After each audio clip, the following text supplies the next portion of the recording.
Welcome to the parody where we tally up the victims and all our favorite media.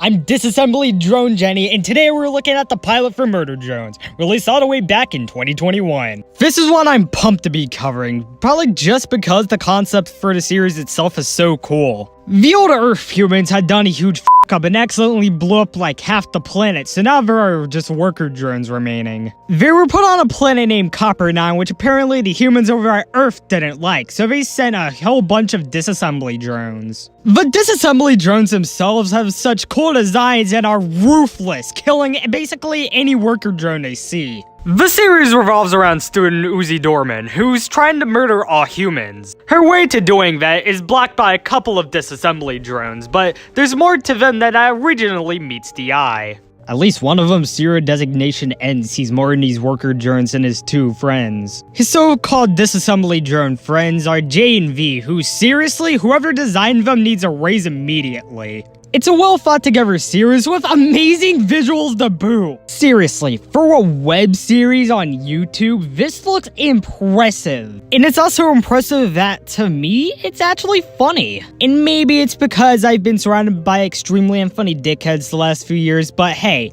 this series' humor is seriously awesome. And you can think the series isn't funny, it's just my own personal opinion that you shouldn't probably take seriously. Like, a lot of this can actually make me laugh without fail. And don't even get me started on the kill counting for this, because seriously, there is an entire spire of fucking bodies. I'll just count kills that I can see or bodies that I can at least get a direct count of. Which means all the big number fans that have probably flocked to his channel because of all the big number kill counts I've put out might get a kick out of this one. And I'm not gonna delve into the full lore right now because that is reserved for future episodes. And I want to do this thing justice because I actually have friends who love the show. So with that, my opinion that shot probably shouldn't be taken seriously by anyone except me opinion and the kill count quota, we can officially get to the kills. Or the murders.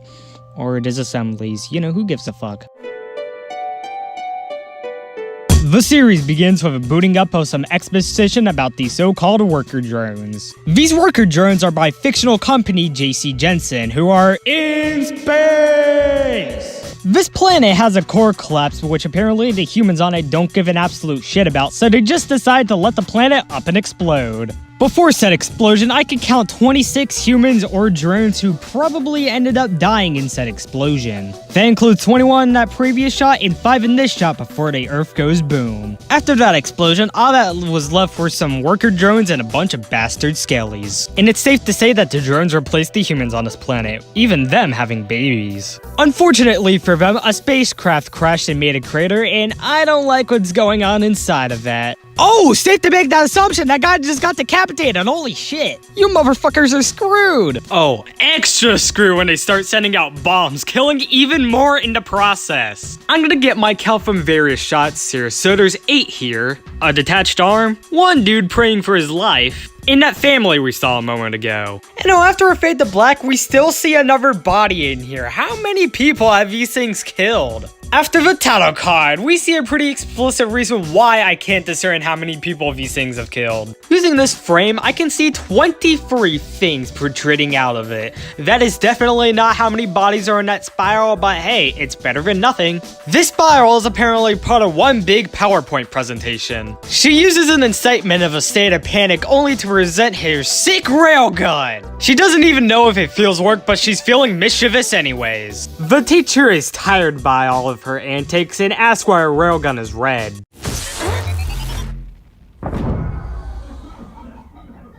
And speaking of which, that teacher is voiced by the creator of the series, Liam Vickers. The railgun incident caused a whole lot of injuries, and for some, that's not enough. Ew, it didn't kill her. Oh my god, that's so bad. After that, popular kid Thad comes in flaunting about his friend's toxic masculinity. Thad knows Uzi's name because of her father, Condorman, who really loves doors. He weirdly compliments her bandages before he asks her about her Sick as hell railgun? She says some stuff about saving the world and earning her dad's respect by going to the murder drone lair to grab something before she sticks that railgun up into Thad's face. By the way, you suck in a manga, I'm about to kill all of them, but like, you suck in a positive way, dude. It's free 3 a.m. that morning, and she's ready to do this. A lot of whip pans get us into the situation before she goes out the door, but she needs to grab that door master key. She eventually does end up getting the door open, only to get greeted with a con jump scare. When asked what she's doing over here, she makes up a lie about kissing her secret boyfriend, which gets a laugh out of him, but he can obviously see through it. She eventually makes up another excuse about studying the schematics of door 1 because she needs to build a door for her class. It works on Con and he lets her in for a bit, although one of these guys does warn her that all they do is play cards. And if she wants to know how to get bolts and build doors just like that, here's a wrench. Con does tell us about an unseen mother who I won't count right now.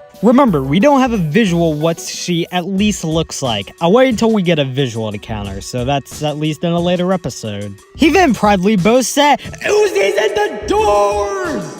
And with that, she's out to study the schematics of door 1. In actuality, she's walking past bastard skellies on her way to the murder drone's lair. She then steps on the corpse of an already counted worker drone. Why do I say already counted? Because, oh, fucking come on! This time I counted 48 more corpses inside the corpse pile, which may mean that I might have recounted some of them, but hey, it's endless possibilities of what could be inside of there. And oh, what could you guess here? There's more corpses! Bam! 41 more heads inside the murder drone's lair.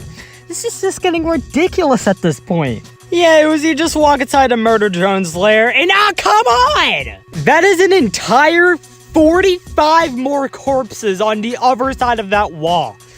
I just can't catch a break here. No more spiral corpses are being counted now. Uzi finds an arm, decides it's useless, and then she finds that one thing she was looking for. Yeah, but something just popped up. It's a murder drone. And they're here to fish out some decapitated heads. Oh, okay. But Uzi's unlucky because this drone has caught her. This one is serial designation N. After doing sick moves in front of already counted corpses, she does a one-liner. Oh, and they said pirating all that anime was useless. Uzi's impaled for the cannon and thrown away to her hiding place. Her railgun's nearby, so she has an idea. She'll fire it at serial designation N and cause some shitty CGI. But boy, is the result worth it! Oh my god, his head is gone. Holy hell! Suck on that, Dad! Directly afterwards, N materializes, so Uzi has to do some hand magic. Did you just slap me with that arm? Apparently, his railgun head explosion messed up with a lot of his stuff, so you can't tell that this is actually a worker drone. He greets himself to Uzi as basically the leader of these disassembly drones, although that's not really the case since everyone else thinks he's useless. She's confused by his unmurdery antics, so she goes away, although her hand still has that painful hole in it. And tells her that disassembly drone saliva is the only thing that can heal that, which is also the only thing that keeps him from killing himself. To do that and discuss more, they go inside that landing pod. That leads to whatever this is. We are never talking about this. Uzi wants to know who the other disassembly drones are, so N introduces them. The first one is V, who's being a complete psycho by killing Grant and his family. More so Grant in a very bloody off-screen affair. And yet, I still feel nothing.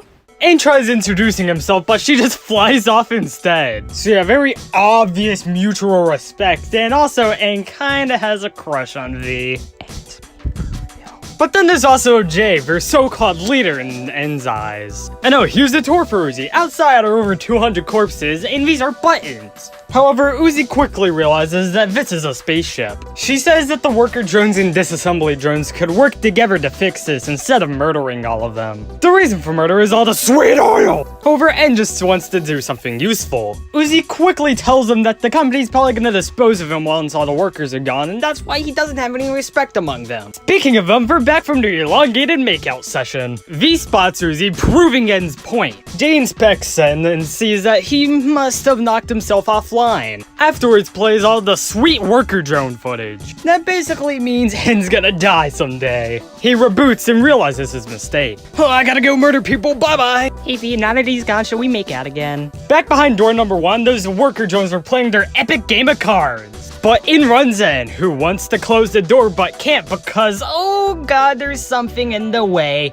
It's N's hand! Because, you know, N loves himself a game of cards, but more specifically, he loves murder. So he quickly uses his whatever that battery acid thing is to completely lodge the doormaster key in the scanner. 4 worker drones are in danger. All of these idiots decide to run away except Todd, who gets brutally decapitated. Jesus Christ, I love how brutal this is. Next up is Makarov and an unnamed worker who are killed by explosion or a bloody off-screen bite. The most brutal fate is Braxton because before he can say his name, he is literally cut in half vertically. That one's a winner. And goes up through the ceiling before Uzi's railgun can actually recharge, so when she tries to shoot him, it's too late. You know who comes in? Khan, after his makeout session with the Lorax. Drama cancelled, and farm go. The only reason N's in here is because he doesn't want V to be shot with her railgun. You petty bastard. Before Uzi can shoot N with the railgun, she is impaled into the wall. Uzi wants Khan to shoot N, but he doesn't. He just walks backwards. And instead, he just chooses to close the door. So Khan, do you want her to end up like her own mother, or? Uzi accepts her own fate, but is spared at the very last second due to N's own sympathy. But back from making out are J and V. He throws Uzi's body to the side, and hey, guess what? They're actually applauding him for doing something useful. Nice work, N. You need name, remember? And if I have to say it out loud again, they're dating! After V goes into the ventilation shaft, Jay calls N a fucking stud. And you know what a high kill cam means? Autism. N remembers what Uzi said about JC Jensen and asks Jay what's gonna happen to them after all the worker drones on Copper 9 are done. Resurrection. He says the stuff about the worker drones helping them to fix the spaceship earlier and asks if the company really likes disassembly drones. No way, buddy. Questioning the company? You just finally gave me the excuse I needed. Oh damn! N is nearly added to the count again when a virus is inserted into him. Uzi comes out of hiding where N apologizes for ruining her card game and causing that awkward moment with her dad. She also apologizes for him for making him rebel against his own disassembly drones, which given their equal track record in attempted murder, or murder in this case, they're basically even. She says that was the latest turnover ever and asks if he's actually switching sides. Being rebellious is a lot harder than it looks. Thanks for showing me the ropes. Nuh-uh, no bonding thing. You just killed a bunch of people, idiot. That's super fair. But she's also willing him to let him fix it. Outside, Fed's been injured, as well as Jay walking out with a headless corpse. Khan suggests building another door quickly, but that's too late. Fed's being brutalized. Before V can kill him, she's stopped by, well, Uzi and N. When asked who he wants to fight, he wants Jay, but it's too bad for him. He's gonna have to go after V. Literally straight away, a pen is thrown at Jay. Uzi runs to go get something else, but as for N, yeah, you're going after V, like I said. To protect herself, Jay starts shooting copious amounts of bullet at Uzi, which causes her to almost lose her own life. Damn the well-made, quality-assured durability of JC Jensen products! That pen goes right back into her face as Uzi misses one of V's shots. When N is put into a corner, he accidentally shoots out hearts. Ah! My mind's in a weird place! Jay has an idea for Uzi. She's gonna send out an electrical shock that disables her, like, AI or something. She ragdolls down like it's Killer Beam while V and N continue their fight. Realizing Uzi's about to get killed, he acts on his urges. Ew! What the hell? Jay's not gonna let Uzi kill her so easily, so she activates a pre-generated monologue. That's cut short by an acid sabotage. She trips, so now Uzi has the upper hand. She shoots it and causes more shitty CGI as she completely blows off the upper half of Jay's body. V's upset at the sight of her girlfriend's death as everyone applauds Uzi for killing one of them. Yeah, but Khan came in, so now Uzi has to tell him that, hey, you fucking suck. Get out of my face. Khan has no further comments. That means I have to fly off. The show's pilot ends with her fantasizing about killing humans and her possibly starting a transformation into being a disassembly drone. And more disassembly. How many people died as the result of one big company fuck up? Let's find out and get to the numbers. But hey, I have something for you.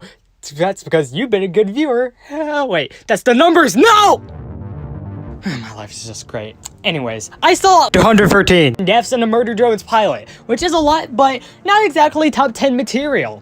The victims included 36 men, 2 women, and 175 unknowns, most of which were just centralized in that pile, giving us a pie chart full of wires, human, and oh yeah, just a tiny bit of strawberry. We were running time of 27 minutes, that left us with a kill on average every 7.61 seconds. I'm gonna give Amethyst Flamethrower to Serial Designation J. That was gruesome, yet it did have some shitty CGI. Broken Pistol will be going to that entire spiral of corpses. I don't want to go through that again. Episode 5 was standing. And that's it. The Murder Drones pilot was released back in 2021 and so far has spawned 4 more episodes, which I'll be looking at before episode 6 comes out on Friday, August 18th. But until then, I'm Disassembly Drone Jenny, and this has been the parody. Thanks a lot for watching this parody. If you haven't noticed, I went all out for this one, creating entirely new graphics and going all out on that background too. Seriously, there's a lot of stuff back there. And I'm gonna be covering the other 4 episodes, like I said, leading up to August 18th, the release of episode 6 of Murder Drones. And obviously that means episode 5 will now replace BFDIA as my birthday episode. Yippee! I try releasing these on a consistent basis, but that's gonna be hard considering I'll have to do 4 episodes within at least 10 days. But even then, covering all of this is still gonna be fun since I'm starting to love this show. Anyways, thanks for watching.